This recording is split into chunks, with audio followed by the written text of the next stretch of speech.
Hi, in this video we're going to have a look at the Hydrocarbons Study Task. You'll need the study task sheet that accompanies this video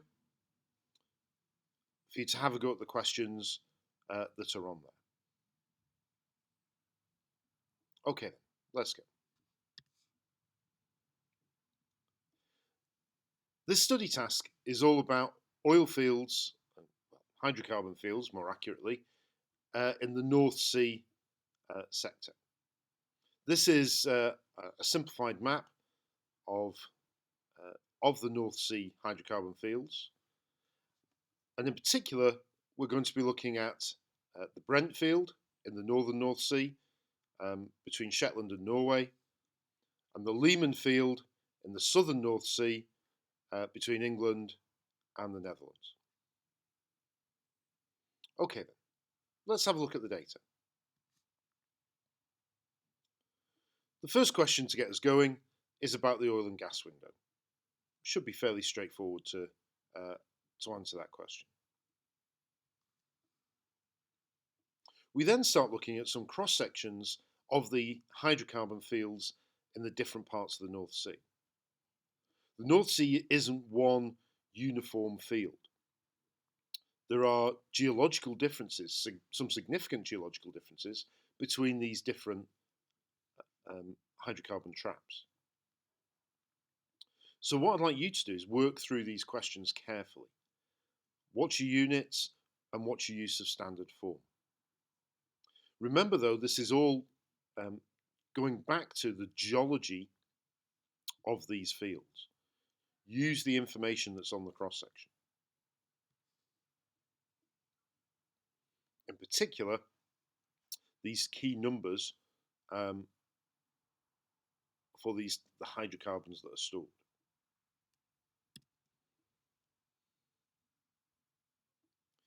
We need to think about why we have these particular traps and why they contain what they do. Use all the information that's there to help you answer those questions. And make sure as well you take account of the marks available. And then for Lehman, we have something slightly different. Remember, this is data response. It's not a memory test. Use the information that's there. Okay, have a go at those questions. Press pause on the video. See what you can come up with.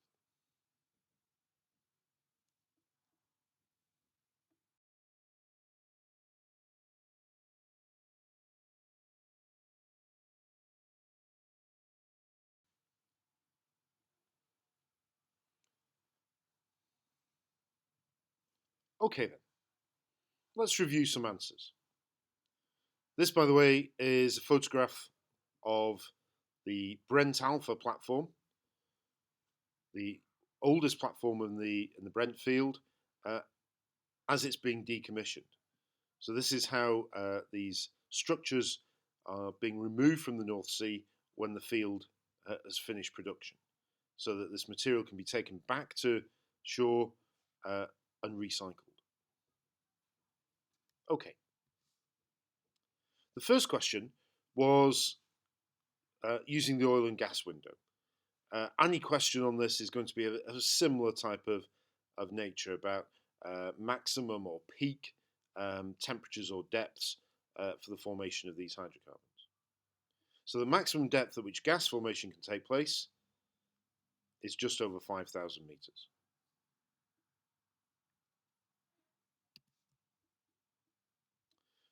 For the Brent hydrocarbon field then, you're asked to calculate the total volume of hydrocarbons that have accumulated, and you need to show your working. So there's a mark for the working, there's a mark for the correct answer. So if we add these two volumes together, these are the numbers we're looking at. Notice there's 2 orders of magnitude between these, so we're not going to see a significant difference in the total. Okay, what I've done here is I've put them into the same power of 10. So what we end up with is 870 plus 3.6 times 10 to the 8, which gives us a total of 8.74, times 10 to the 10 cubic meters.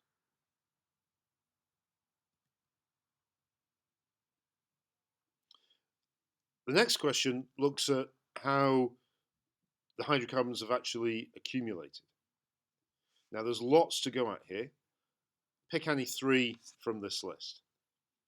We've got microplankton accumulating when the source rock deposits here, the source rock being the Jurassic marine shales. The hydrocarbons then migrate from that source rock and move through into the permeable reservoir rock, which are the Jurassic sandstones.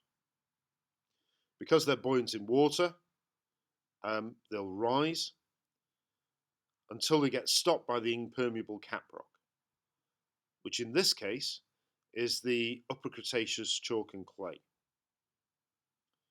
They're then stratified by their density to find the field that we have now. Notice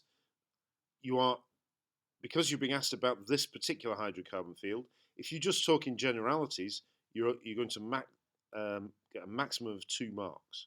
You do need to relate it somewhere to this particular hydrocarbon field.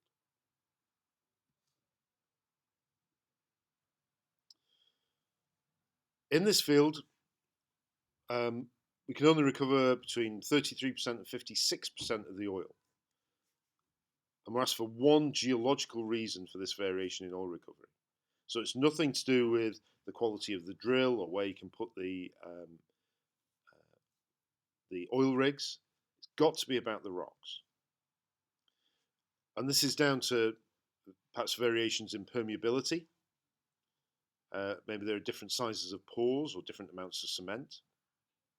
It could be a variation in the viscosity of the crude oil within this reservoir,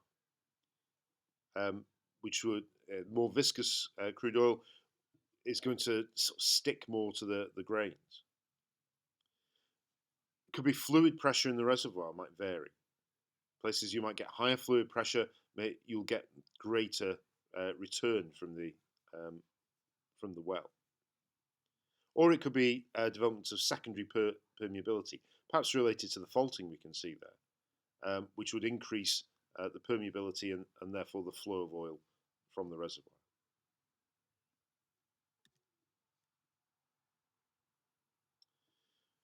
We're then asked, using both figures 1A and 1B, to suggest why we get oil and gas in Brent. This comes back to the oil and gas window. The fact that we've got marine kerogen here, because we know it's a marine shale, that can produce oil and gas. And we can also see from the oil and gas window, they form at the same temperature. So the source rocks here must have been heated to that window of temperatures between 10 and 140 degrees centigrade that allow for the formation of both oil and gas.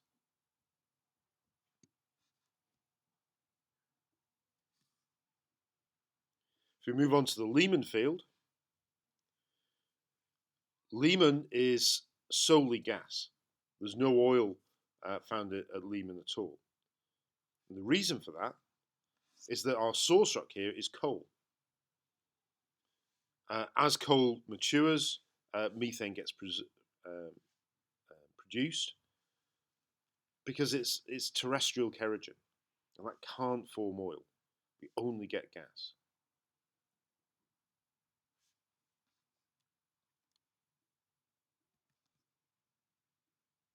The final question then asks you to critically evaluate the use of these Permian rocks in the Lehman field as a possible carbon storage reservoir as part of carbon sequestration. There's an awful lot to talk about here. Clearly, the Permian sandstones have got a large porosity. It's also permeable, so that the carbon dioxide can be injected into it. The faults also may increase permeability. We've got a natural trap anyway. We've got this faulted anticline trap, which already stored gas naturally. It's deep enough that pressure will be maintained on the carbon dioxide, and the permeability of the evaporites would be um, a good cap rock. There'd be a poor storage for the CO2, but they make a very, very effective cap. There is a bit of a downside, though. It is an offshore location. That does make engineering problems more challenging. Nothing that can't be solved, but only at expense. Okay, it will cost money, a lot of money, to send carbon dioxide back offshore to be stored in these rocks. So, as we see the sunset over the North Sea, this study task shows us that if we use all the data that's there carefully, we can work out the answers to these questions. It really doesn't matter if you're asked about a different type of hydrocarbon field. You can't learn about every single one, but what you can learn are the principles of the geology that we use to interpret these. Knowing those means we can apply them to a whole range of different circumstances. If you've got any questions, bring them along to class. I'll see you then.